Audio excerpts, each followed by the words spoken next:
Students, हमने discuss किया था about limiting reactant and we discussed about percentage yield.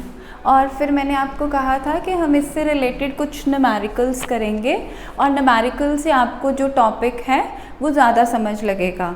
तो today we are going to do these numericals. Let us see the first numerical. The first numerical is ethyl alcohol is produced by reaction of ethylene with water. So it produces ethanol. What is percentage yield of reaction if 4.6 gram of C2H4 gives 4.7 gram of ethanol? तो अब इसको करने का तरीका क्या है? इसमें तो हमें बाय चांस रिएक्शन गिवन ही है, कई बार रिएक्शन गिवन नहीं होता तो हमें रिएक्शन अपनी तरफ से लिखना पड़ता है। तो इसमें देखो इसने क्या दे रखा है हमें, C2H4 reacts with water gives ethanol. तो हम पहले इसका मोलर मासेस लिख लेंगे इन सब के। वी नो कार्बन हो गया आपका 24 और 4 28 ग्राम्स, वाटर है यहाँ पे 18 ग्राम्स। इथेनॉल का मास कितना हो गया? दिस इज 2 × 12 प्लस 3 2 5 1 6 हो गया हाइड्रोजन का प्लस 16 ऑक्सीजन का। This is almost 46 grams. ठीक है, अब क्या है क्वेश्चन, क्या है? What is percentage yield of reaction if 4.6 grams of C2H4 gives 4.7 grams of ethanol. हम देखें कि अगर हमारा 28 ग्राम ऑफ इथाइलिन है, that gives us 46 grams of ethanol. ठीक है, लेकिन अगर हम 4.6 ग्राम ऑफ इथीन लेते तो कितना आना चाहिए? That is our theoretical yield. ठीक है, थ्योरेटिकली कितना आना चाहिए? 4.6 ग्राम ऑफ इथाइलिन में give us 46/28 into 4.6 and this is, इसको आप काट सकते हो। ठीक है, we can have it.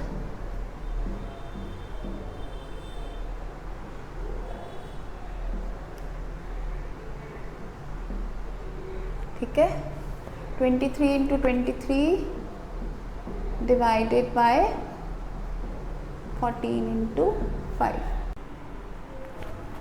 So we have 23 × 23 upon 14 × 5. 23 का स्क्वायर आ गया हमारे पास 529 अपॉन 70 और ये आ गया हमारे पास अप्रॉक्सीमेटली 7.5. अब हमें पता है परसेंटेज यील्ड कैसे निकालते हैं हम। परसेंटेज यील्ड निकलता है हमारा actual upon theoretical into 100। Actual yield हमारी ये बनती है, एक्चुअल यील्ड हमारी आई है 4.7 ग्राम जो हमें स्टेटमेंट में गिवन है, और बनती है हमारी थ्योरेटिकल 7.5 इंटू 100।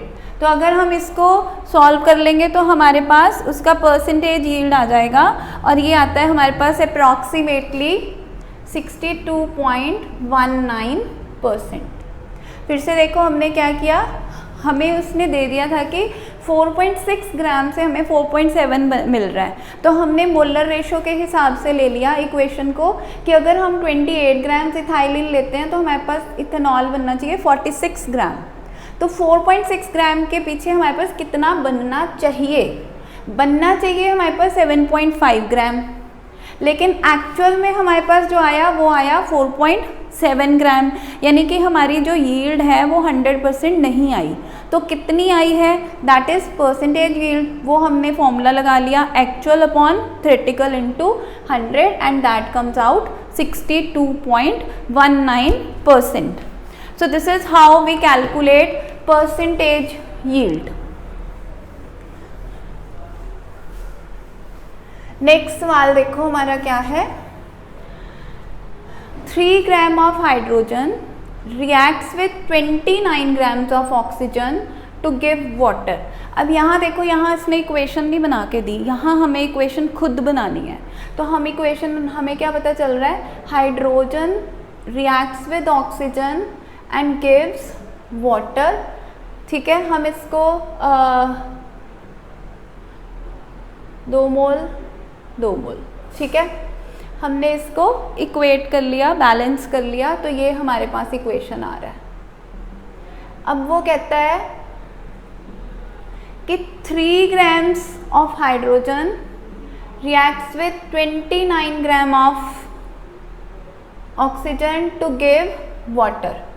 तो क्वेश्चन क्या पूछता है, एक तो पूछता है विच इज लिमिटिंग रिएजेंट, दूसरा कैलकुलेट कि कितना वाटर बना, तीसरा कौन सा रिएक्टेंट है जो अनरिएक्टेड रहता है। तो हमने 1 वाटर मॉलिक्यूल के लिए अगर हम देखें तो इक्वेशन हमारी 1 मोल के लिए बनती है, half mole of this gives us 1 mole of water. तो ये कितना है, 2 ग्राम्स। जब हाइड्रोजन 2 ग्राम्स हमने यूज़ करना है तो ऑक्सीजन कितनी यूज़ होनी है, 1/2 ऑफ 32 दैट इज़ 16 ग्राम, और वाटर कितना बनता है, 18 ग्राम। ठीक है, इसका मतलब पहला क्वेश्चन क्या है हमारा, which is limiting reagent. 2 gram hydrogen uses oxygen कितना, 16 ग्राम। तो 3 ग्राम ऑफ हाइड्रोजन कितना ऑक्सीजन यूज कर लेगा, दैट इज 24 ग्राम। और इसका मतलब टोटल हमारे पास जो ऑक्सीजन है दैट इज 29 ग्राम, उसमें से यूज कितना होगा, 24 ग्राम, तो लेफ्ट कितना हो गया, 5 ग्राम। यानी कि ऑक्सीजन हमारा बच गया है, कंज्यूम कौन हो गया, हाइड्रोजन इज कंप्लीटली कंज्यूम्ड। तो जो कंप्लीटली कंज्यूम हो गया, therefore it is limiting reagent. ठीक है, अब इसने एक सी पार्ट पूछा था, which reactant remains unreacted, oxygen remains unreacted क्योंकि उसका कुछ पार्ट हमारे पास बच गया। और एक पार्ट इसने हमें पूछा कि बताओ वाटर कितना बनेगा। अब इसको हम फिर से ऐसे देख सकते हैं कि अगर तो हम 2 ग्राम हाइड्रोजन यूज़ करते हैं तो वाटर फॉर्म्ड इज 18 ग्राम, और 3 ग्राम्स हाइड्रोजन कितना वाटर बनाएगा, that will be formed 27 gram of water is produced. बात आई समझ में। ठीक है, हमने कुछ नहीं किया, हमने सिर्फ अपनी स्टोइकियोमेट्री यानी कि हमारी इक्वेशन के अंदर जो मोल्स थे और जो मास मास रिलेशनशिप था उसको यूज़ किया और अपना न्यूमेरिकल सॉल्व कर लिया। ठीक है, so this is our second numerical. अगला देखो, थर्ड थोड़ा सा कॉम्प्लिकेटेड है पर घबराना नहीं, हम स्टेप बाय स्टेप करेंगे तो समझ लगेगा। Chlorine evolved by reaction of 45.31 gram of impure pyrolusite. Impure pyrolusite, pyrolusite का फॉर्मूला होता है MnO2। ये इम्प्योर है और हमें गिवन है 45.31 ग्राम। ठीक है, एंड एक्सेस ऑफ HCl, मतलब पहला हमें रिएक्शन उसने क्या दिया है कि MnO2 एक्सेस ऑफ HCl से रिएक्ट करता है और क्लोरीन लिबरेट करता है। तो हमें एक रिएक्टेंट तो क्लोरीन पता ही लग गया। ठीक है, क्लोरीन पता लग गया, बचा क्या है इसके पास, MnCl2 बनेगा और बनेगा वाटर। ठीक है, ऑक्सीजन 2 है, यहाँ हमने 2 लगा दिया तो HCl 2 हो गया, क्लोरीन भी बैलेंस हो गया, मैंगनीज भी बैलेंस हो गया, ऑक्सीजन भी बैलेंस हो गया, क्लोरीन यहाँ पे क्लोरीन है हमारे पास 4 आएगा ये। ठीक है, so this is balanced equation. यहाँ क्या है, MnO2 का मोलर मास जो है दैट इज 87 ग्राम। तो हम इसकी मोलर रेशो से हमें पता लग रहा है इक्वेशन की that 87 gram of MnO2 reacts with HCl to give, कितना क्लोरीन बन रहा है यहाँ पे? क्लोरीन का मास होता है 35.5, तो 2 इंटू 35.5 कितना हो गया? 71 ग्राम। ठीक है, अब अगली लाइन वो क्या कहता है? इज फाउंड टू कंबाइन, यानी कि यहाँ जो क्लोरीन बना वो किससे कंबाइन करता है? With hydrogen produced. हाइड्रोजन भी अपने आप से नहीं दिया उसने, हाइड्रोजन भी कहीं से प्रोड्यूस कराया है। पहली रिएक्शन में जो क्लोरीन बना वो एक हाइड्रोजन से रिएक्ट करता है और वो हाइड्रोजन भी किसी और रिएक्शन से बना हुआ है। कौन सी रिएक्शन से? Produced by 10 gram of magnesium with excess of HCl, यानी कि हमारा सेकेंड इक्वेशन क्या है? मैग्नीशियम HCl से रिएक्ट करता है, MgCl2 बनाता है और हाइड्रोजन लिबरेट करता है। ठीक है, यहाँ क्या हो गया? 24 grams of hydrogen, 2 into 36.5 gram of HCl and will produce 2 gram of hydrogen. ठीक है, अब तीसरा इक्वेशन क्या बनेगा कि जो यहाँ हाइड्रोजन प्रोड्यूस हो रहा है वो इस क्लोरीन से रिएक्ट कर रहा है, तो इसका मतलब हाइड्रोजन और क्लोरीन का भी आपस में रिएक्शन होना चाहिए। They produce HCl। कितने ग्राम हाइड्रोजन ले रहे हैं हम? 2 ग्राम। और क्लोरीन कितना ले रहे हैं?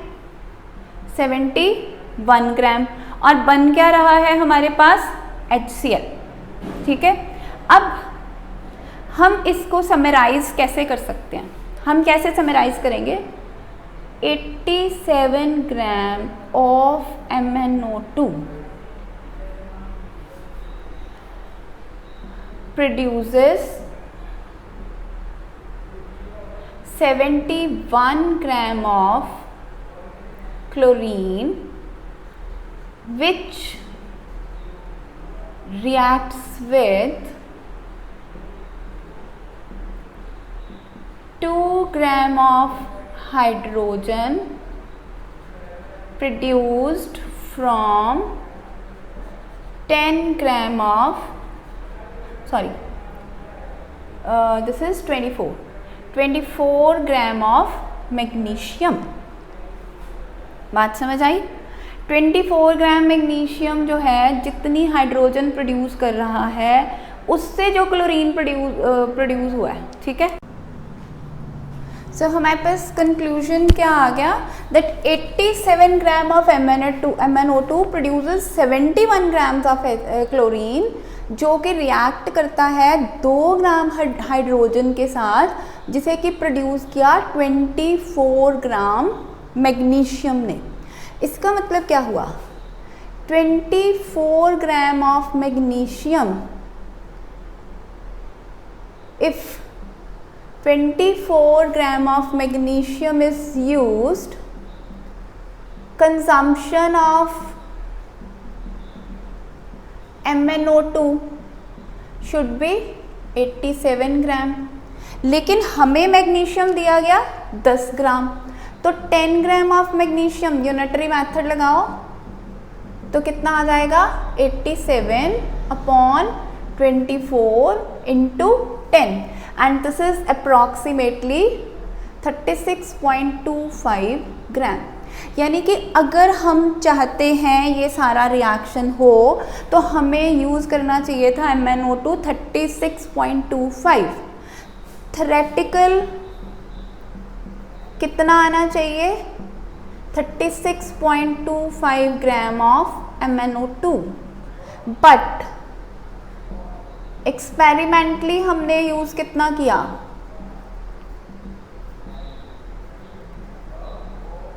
दैट वॉज 45.31 ग्राम, मतलब जितना एक्चुअली रिक्वायर्ड था उससे ज़्यादा यूज़ किया, तब भी बराबर अमाउंट का ही क्लोरीन लिबरेट हुआ। इसका मतलब कहीं ना कहीं हमारे प्रोडक्ट में इम्प्योरिटी थी, हमारे कंपाउंड में इम्प्योरिटी थी। तो परसेंटेज इम्प्योरिटी फिर हम कैसे, परसेंटेज प्योरिटी हम कैसे निकालेंगे कि जितना एक्चुअल हमें चाहिए था अपॉन जितना हमने यूज़ किया into 100 and this is approximately 80%। यानी कि जो MnO2 हम यहाँ पर यूज़ कर रहे थे वो सिर्फ 80% प्योर था, इसलिए उसने उतना ही अमाउंट ऑफ क्लोरीन लिबरेट किया जितना कि एक्चुअली 36.25 MnO2 को करना चाहिए था। ठीक है, थोड़ा सा कॉम्प्लिकेटेड आपको लग रही होगी ये स्टेटमेंट, लेकिन आपने डरना नहीं है, सिर्फ स्टेप बाय स्टेप चलो। मतलब जो पहले गिवन है उसका इक्वेशन बना लो, फिर सेकंड का इक्वेशन बना लो, थर्ड का इक्वेशन बना लो।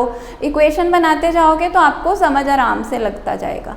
मतलब आपने मोल कॉन्सेप्ट के हिसाब से चलना है कि इतने मोल से इतना बनना चाहिए, एक मोल का मतलब मोलर मास, इतने मोलर मास से इतना मोलर मास बनना चाहिए।